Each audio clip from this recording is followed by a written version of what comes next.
ನಮಸ್ಕಾರ ವೀಕ್ಷಕರೇ, wealth info ಚಾನಲ್ಗೆ ಸ್ವಾಗತ. ನಾನು ನಿಮ್ಮ ಸುಮಂತ್.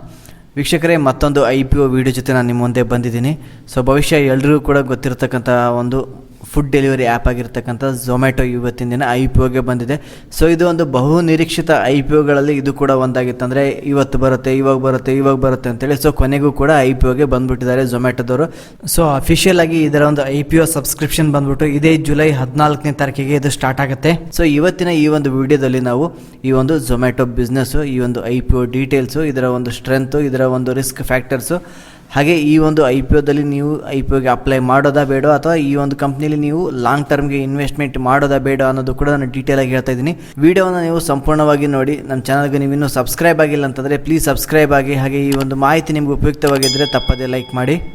ಝೊಮ್ಯಾಟೊ ಇದು ನಿಮ್ಗೆಲ್ಲರೂ ಕೂಡ ಗೊತ್ತಿರ್ಬೋದು. ಇದು ಬಂದ್ಬಿಟ್ಟು ಫುಡ್ ಡೆಲಿವರಿ ಆ್ಯಪ್. ಅಂದರೆ ನಾವೇನಾದರೂ ಫುಡ್ಡನ್ನು ಆರ್ಡರ್ ಮಾಡಬೇಕಂತ ಮಾಡ್ಕೊಂಡಿದ್ರೆ ಬೇರೆ ರೆಸ್ಟೋರೆಂಟ್ಗಳಿಂದ ಈ ಒಂದು ಆ್ಯಪ್ಗಳ ಮೂಲಕ ನಾವು ಆರ್ಡರ್ ಮಾಡ್ಬೋದು. ಅದರಲ್ಲಿ ಈ ಒಂದು ಆ್ಯಪ್ ಝೊಮ್ಯಾಟೊ ಇಂಡಿಯಾದಲ್ಲಿ ಇವತ್ತಿನ ದಿನ ಲೀಡಿಂಗಲ್ಲಿ ಇರ್ತಕ್ಕಂತಹ ಫುಡ್ ಡೆಲಿವರಿ ಆ್ಯಪಲ್ಲಿ ಇದು ಕೂಡ ಒಂದು. ಭಾಳಷ್ಟು ಜನಕ್ಕೆ ಈ ಒಂದು ಝೊಮ್ಯಾಟೊದ್ದು ಗೊತ್ತೇ ಇರುತ್ತೆ, ನೀವು ಕೂಡ ಆರ್ಡರ್ ಮಾಡಿರ್ತೀರ ಫುಡ್ಗಳನ್ನ. ಅದೇ ಥರ ಇದು ಇನ್ನೊಂದಕ್ಕೂ ಕೂಡ ತುಂಬ ಫೇಮಸ್ ಆಗಿದೆ. ಅವಾಗವಾಗ ಕಾಂಟ್ರವರ್ಸಿಯಲ್ಲೂ ಕೂಡ ಈ ಒಂದು ಹೆಸರು ತುಂಬಾ ಬರ್ತಾ ಇತ್ತು. ಈ ಒಂದು ಡೆಲಿವರಿ ಬಾಯ್ ಈಟ್ ಮಾಡೋದಾಗಿರ್ಬೋದು, ಮಹಿಳೆ ಕೇಸಲ್ಲೂ ಕೂಡ ಈ ಒಂದು ಝೊಮ್ಯಾಟೊ ಕೂಡ ಹೆಸರು ಬಂದಿತ್ತು. ಈ ಥರ ಒಂದಲ್ಲ ಒಂದು ವಿಧದಲ್ಲಿ ಈ ಒಂದು ಝೊಮ್ಯಾಟೊ ಇವತ್ತಿನ ದಿನ ಹೆಸರಿತ್ತೇ ಇತ್ತು. ಮತ್ತು ಇದರ ಒಂದು IPO ಇವತ್ತು ಬರುತ್ತೆ, ನಾಳೆ ಬರುತ್ತೆ ಅಂತೇಳಿ ಒಂದು ಬಹು ನಿರೀಕ್ಷಿತ ಇತ್ತು. ಈ ಒಂದು ಸ್ಟಾಕ್ ಮಾರ್ಕೆಟಲ್ಲಿ ಝೊಮ್ಯಾಟೊದವ್ರು ಬರ್ತಾರೆ ಅಂತೇಳಿ. ಕೊನೆಗೂ ಕೂಡ ಒಂದು ಮುಹೂರ್ತ ಕೂಡಿ ಬಂದಿದೆ. ಝೊಮ್ಯಾಟೊದವರು IPOಗೆ ಅಫಿಷಿಯಲ್ ಆಗಿ ಬರ್ತಾ ಇದ್ದಾರೆ. ಈ ಒಂದು ಕಂಪ್ನಿ ಬಂದ್ಬಿಟ್ಟು 2010ರಲ್ಲಿ ಇದು ಸ್ಟಾರ್ಟ್ ಆಗುತ್ತೆ. ಇವರ ಒಂದು ಬಿಸ್ನೆಸ್ ನಾವು ನೋಡ್ತಾ ಹೋದಾಗ ಇದು ಬಿಸ್ನೆಸ್ ಟು ಕಸ್ಟಮರ್ನ ಮ್ಯಾಪ್ ಮಾಡುತ್ತೆ. ಅಂದರೆ ಇಬ್ಬರೂ ಕೂಡ ಒಂದು ಜಾಗದಲ್ಲಿ ಇದು ಸೇರಿಸುತ್ತೆ.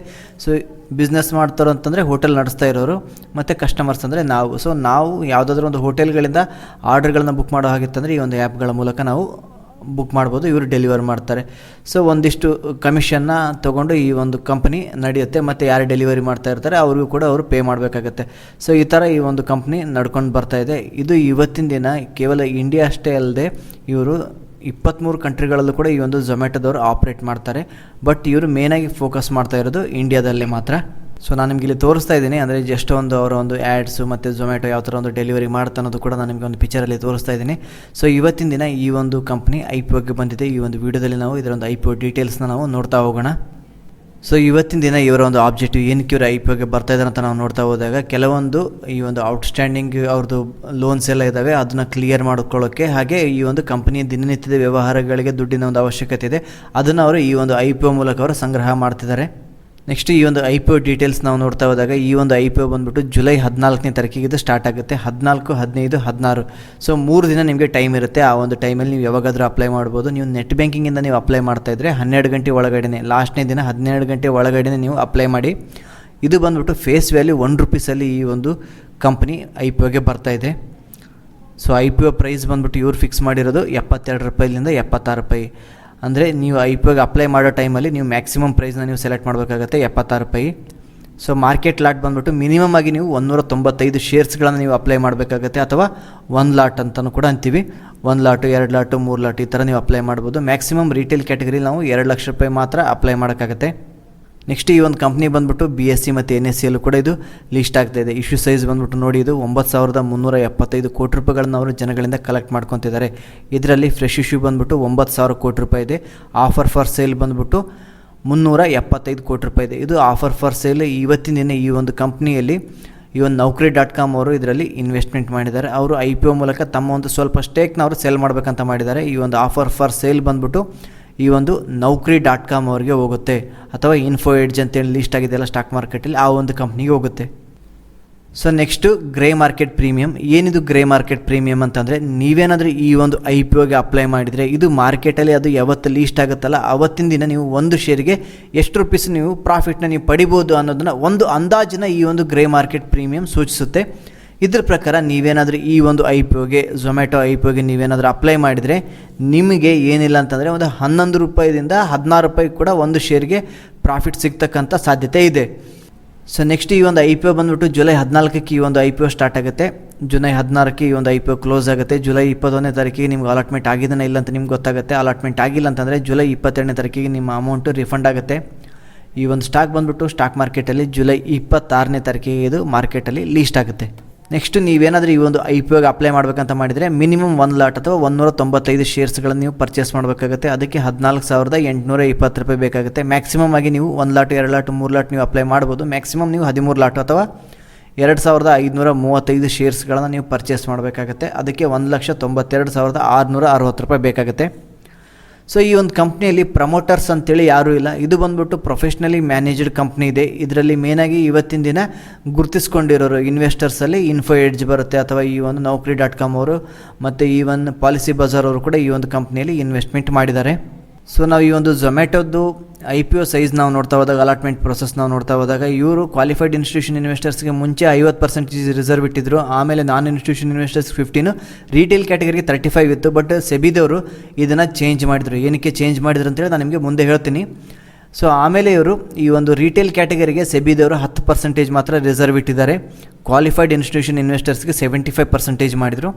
ಸೊ ನೆಕ್ಸ್ಟು ಈ ಒಂದು ಕಂಪ್ನಿದು ನಾವು ಫೈನಾನ್ಷಿಯಲ್ಸ್ ನಾವು ನೋಡ್ತಾ ಹೋದಾಗ, ಈ ಒಂದು ಕಂಪ್ನಿ ಬಂದ್ಬಿಟ್ಟು 2018ರಲ್ಲಿ ಈ ಒಂದು ಕಂಪ್ನಿ 106 ಕೋಟಿ ರೂಪಾಯಿ ಲಾಸಸ್ನವರು ತೋರಿಸಿದ್ದಾರೆ. 2019ರಲ್ಲಿ ಫೈನಾನ್ಷಿಯಲ್ ಇಯರ್ಸಲ್ಲಿ ಈ ಒಂದು ಕಂಪ್ನಿ ಬಂದ್ಬಿಟ್ಟು 1,010 ಕೋಟಿ ರೂಪಾಯಿ ಲಾಸಸ್ನವರು ತೋರಿಸಿದೆ. 2020ರಲ್ಲಿ ಈ ಒಂದು ಕಂಪ್ನಿ ಬಂದ್ಬಿಟ್ಟು 2,385 ಕೋಟಿ ರೂಪಾಯಿಗಳ ಲಾಸಸ್ನದು ತೋರಿಸಿದೆ. ಲಾಸ್ಟ್ 9 ಮಂತ್ಸಲ್ಲಿ ಈ ಒಂದು ಕಂಪ್ನಿ ಬಂದ್ಬಿಟ್ಟು 682 ಕೋಟಿ ರೂಪಾಯಿಗಳ ಲಾಸಸ್ನದು ತೋರಿಸಿದೆ. ಸೊ ಈ ಎಲ್ಲ ಲಾಸ್ಗಳನ್ನು ಪರಿಗಣನೆಗೆ ತೆಗೆದುಕೊಂಡು ಸೆಬಿದವ್ರು ಏನು ಮಾಡಿದ್ರು ಅಂತಂದರೆ, ಮುಂಚೆ ಇವರು ಇದರಲ್ಲಿ 75% ಈ ಒಂದು ಇವಾಗ ಅವ್ರು 75% ಇದೆ ಕ್ವಾಲಿಫೈಡ್ ಇನ್ಸ್ಟಿಟ್ಯೂಷನ್ಸ್ಗೆ. ರೀಟೇಲ್ ಕ್ಯಾಟಗರಿಗೆ 35% ಇತ್ತು. ಇದು ರೀಟೇಲ್ ಕ್ಯಾಟಗರಿ 35% ಬೇಡ, ಇದು ಇನ್ನೂ ಲಾಸ್ ಮೇಕಿಂಗ್ ಕಂಪ್ನಿ ಇದೆ ಅಂತ ಅಂದ್ಕೊಂಡು ಇವರು ಈ ಒಂದು ಕಂಪ್ನಿಲಿ ರೀಟೇಲ್ ಕ್ಯಾಟಗರಿಗೆ ಕೇವಲ 10% ಮಾತ್ರ ಅವರು ರಿಸರ್ವ್ ಇಟ್ಟರು. ಸೊ ಏನಕ್ಕಂತೇಳಿ ನಿಮ್ಗೆ ಗೊತ್ತಾಯ್ತಲ್ಲ, ರೀಟೇಲ್ ಇನ್ವೆಸ್ಟರ್ಸ್ನ ಕಾಪಾಡಬೇಕಂತ ಒಂದು ಉದ್ದೇಶದಿಂದ ಸೆಬಿದವರು ಈ ಒಂದು ಡಿಸಿಷನ್ ಅವರು ತೊಗೊಂಡಿದ್ದಾರೆ. ಸೊ ಇವರ ಒಂದು ಕಾಂಪಿಟೇಟಿವ್ ಸ್ಟ್ರೆಂತ್ ನಾವು ನೋಡ್ತಾ ಹೋದಾಗ, ಇವತ್ತಿನ ದಿನ ಈ ಒಂದು ಫುಡ್ ಡೆಲಿವರಿ ಆ್ಯಪ್ಗಳಲ್ಲಿ ಇವತ್ತಿನ ದಿನ ಇಂಡಿಯಾದಲ್ಲಿ ಈ ಒಂದು ಕಂಪ್ನಿ ಕೂಡ ಲೀಡಿಂಗಲ್ಲಿದೆ, ನಂಬರ್ 1 ಪೊಸಿಷನಲ್ಲಿದ್ದಾರೆ ಇಂಡಿಯಾದಲ್ಲಿ. ಇವರಿಗೆ ಒಂದು ರೆಕಗ್ನೈಸ್ಡ್ ಕನ್ಸ್ಯೂಮರ್ ಬ್ರ್ಯಾಂಡ್ ಇದೆ ಈ ಒಂದು ಇಂಡಿಯಾ ತುಂಬ. ಇವರಿಗೆ ಒಂದು ಆನ್ ಡಿಮ್ಯಾಂಡ್ ಡೆಲಿವರಿ ನೆಟ್ವರ್ಕ್ ಕೂಡ ಈ ಒಂದು ಕಂಪ್ನಿದಿದೆ, ಮತ್ತು ಒಂದು ಸ್ಟ್ರಾಂಗ್ ನೆಟ್ವರ್ಕ್ ಕೂಡ ಇದೆ ಇವ್ರದ್ದು. 1,31,233 ರೆಸ್ಟೋರೆಂಟ್ಗಳಿದ್ದಾವೆ. 1,61,637 ಡೆಲಿವರಿ ಪಾರ್ಟ್ನರ್ಸ್ ಇದ್ದಾರೆ ಈ ಒಂದು ಕಂಪ್ನಿಯಲ್ಲಿ. ಸೊ ನೆಕ್ಸ್ಟ್ ವೀಕ್ಷಕರೇ, ಈ ಒಂದು ಕಂಪ್ನಿ ಬಂದ್ಬಿಟ್ಟು ಮುಂಬರುವ ದಿನಗಳಲ್ಲಿ ಈ ಒಂದು ಗ್ರಾಸರಿನ ಡೆಲಿವರಿ ಮಾಡ್ತಕ್ಕಂಥದ್ರಲ್ಲೂ ಕೂಡ ಇವರು ಬರಬೇಕಂತ ಮಾಡಿದ್ದಾರೆ. ಅದು ಮುಂದಿನ ಪ್ಲ್ಯಾನ್ ಇದೆ ಇವ್ರದ್ದು.